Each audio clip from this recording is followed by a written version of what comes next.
ঘাত করতে যাবো না আপনাদের সহযোগিতা। তা না করে ওরা কয়েকটা ছেলে দারু মদ খাচ্ছে আর বুটে বুটে নিজে মিছিল করে বেড়াচ্ছে, এর জমিতে ঠান্ডা কাটছে, ওর দোকানে তালা মারছে, ওকে বলছে 10,000 টাকা চাঁদা দেন, ওকে বলছে 20,000 টাকা চাঁদা দেন। আমরা কিছু কিছু পুলিশকে বলেছিলাম, পুলিশ সুরাহা করেছি। আমি বিজেপির হয়ে বলছি, হুঁশিয়ারি ধরুন আর ধমকির সহকারে আপনারা ভোট পেয়েছেন 1 লাখ, আমরা ভোট পেয়েছি 1 লাখ। আমরা মরে যাইনি, আমাদের লোকেরা মরে যায়নি। আমরা চাইছি যে আপনারা ক্ষমতায় এসে কাজ করেন, লোকের মন কাজ করে জয় করেন। আর যদি বাদরামি করতে যান, আমাদের থেকে বড় বাদরামি।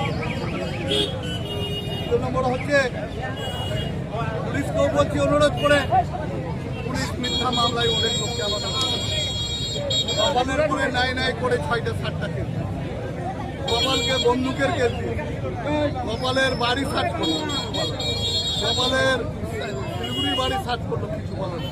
তারপরে রাত 12টায় ওকে বন্দুক দিয়ে, এটা তো তাহা অন্যায় করছে পুলিশ, পুলিশও পক্ষপাতী করছে। আর যারা 2018-19 তখন কেসে হয়নি, এখন কেস করছে, ওই আসামিদেরকে ধরে বেড়াচ্ছে যে পুলিশ একটা সন্ত্রাস চালাচ্ছে, বিজেপিরা বিজয় মিছিলে বলে একটা সন্ত্রাস চালাচ্ছে, লোকজনেরা কি করে? আর এদিকে সরকার একটা সন্ত্রাস চালাচ্ছে, পেট্রোল ডিজেল ইঞ্জিনের দাম বাড়াচ্ছে, জিনিসপত্রের দাম বাড়াচ্ছে, হকার উচ্ছেদ করছে। কালকে বাড়ি বন্ধ